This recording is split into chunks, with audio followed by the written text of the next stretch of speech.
He's Western Colorado at its best. I mean, solid, steady, good values, hardworking, clean cut, straight shooter. I mean, just Western Colorado at its best. Once in a generation, there comes a homegrown talent so special that it takes another generation to truly appreciate that talent. Such is the case with Lonny Vanatta of Steamboat Springs. Lonny was raised on the slopes of Mount Werner in historic Holliston Hill, growing up in the shadow of the town's giants. Buddy Werner was going to the Olympics when Vanatta was learning to race, and Holliston Hill molded him into a tough and fearless technical skier. Growing up in Steamboat, you can either be intimidated by all the Olympians, or you can say, hey, look at these guys. I think I can do that too. He just worked, and made the commitment early in life to become one of the top ski racers that ever came out of Steamboat. Lonny had some fantastic spring series races, beat almost everybody in the country, and got named to the U.S. ski team, and he really deserved it. He knew that he belonged there. But on his way to the big leagues, things began to get complicated. The mid-'70s were an unsettled time in the politics of American ski racing. Vanatta was not invited back to the U.S. ski team. His Olympic future was brought to an abrupt and devastating halt. After the 1 year, he hurt his ankle, and boom, unbeknownst to Lonny, it was really a blow. He was not renamed to the U.S. ski team, and it was devastating. And at that time, I remember talking to him, and he really pretty much decided to hang it up. As history played itself out, Lonny was the recipient of some darn good luck in history that Bob Beatty came along and started the World Pro Tour. It was a format that fit his style of competing, his style of racing, and he really adapted to the World Pro Tour and side-by-side dual format. The Pro Tour brought all kinds of ex-Olympians, ex-Austrian ski team guys that might have got kicked off for disciplinary reasons, all kinds of characters and talents, young and old, from all over the globe. And Lonny just glammed on to some of these foreigners. He was gifted. I mean, he was primarily a slalom skier, which means that he had magical feet. He could do things with his feet that most people couldn't do. Quick, fast, precise. I mean, he had a gift, and to get to the level he did, not many people had that gift, but he had that gift. You know, he'd go out of the starting gate, and in the pros specifically, it was very fall line driven, set courses, slalom, GS. And Lonny figured out real quick how to get to the bottom. And he was very athletic and very quick and very determined.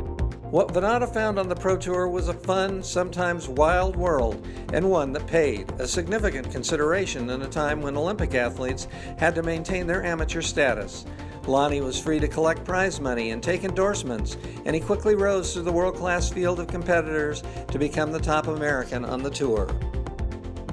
Vanatta placed 11th overall in his first season, winning 4 slalom races the following winter. When I saw him really light up was the time that he actually beat Hank Cashua in the slalom in Winter Park. That was a big deal, because Hank was like the big guy in Steamboat. He was the local guy though. He was born there. That was really the revelation for him that he could actually do it. He won 6 races in the 1980-81 campaign, claiming the season-long slalom title and placing 3rd overall. This is an international battle, Mike. We've got Vanatta, the American, versus the Austrian Andre Arnold. The crowd wanting an American to win it. Vanatta having some trouble in the steep. An American hasn't been champion since 1975. The hopes overall right on Lonny Vanatta. He's got a lead coming into the flat. Will Arnold close? He needs to make a point. 1, 2, 6. Slalom is his bread and butter. He crosses the finish line first, and he wins the finals here at Stovermont. So Lonny winning the slalom title was probably the biggest thing in ski racing for him. It had to be the best thing that ever happened in his skating life. I don't think I've ever seen a happier ski racer. That's the greatest. Oh, winning is the biggest thrill there ever is. Lonny's not really a told-you-so guy. When he was standing on the podium and getting those checks, and being on the teams and traveling the world and being in the top of the World Pro Skiing, that was the proof in the pudding as to, here I am, see what I'm doing now, this is what I'm doing. The money that Lonny earned on the Pro Tour provided him with a tremendous head start in life. Following his retirement from the tour in 1984, he coached the Steamboat Springs Winter Sports Club. He spent 17 years bringing along youth in Steamboat like others had done for him. So to me, that's as important as his World Championship and World Pro Slalom would be the 17 years he gave back to the kids up in Steamboat Springs. I remember standing on the side of the hill watching Lonny coach, and a kid would come down and he goes, Lonny, how did I look? What do you think? And he goes, take another one. You know, he was very brusque, and the kids just loved it. You know, they just wanted him to, if he would just watch them, they would be so excited. Lonny is a great role model for the kids in Steamboat, the kids of the state of Colorado, throughout the United States. It is safe to say that the legacy of Lonny Vanatta will not be measured by one decision back in 1978, but rather by his reaction to it. He was the guy who showed people that you don't have to trust what those people in high places have to say about you. What's very interesting with Lonny's case is that history now is actually repeating itself. Lonny got the opportunity to come on to the Pro Tour, and now we have a new Pro Tour coming up, very similar to Bob's, and we have these groups supporting it and helping it, like the Bob Yeti Ski Foundation. That's exactly what Bob wanted. It's happening again. Well, I believe that when people look back at Lonny Vanatta and his ski career, they'll see someone that was very accomplished, that worked his tail off, never quit, continued to work hard his entire career, and was very successful.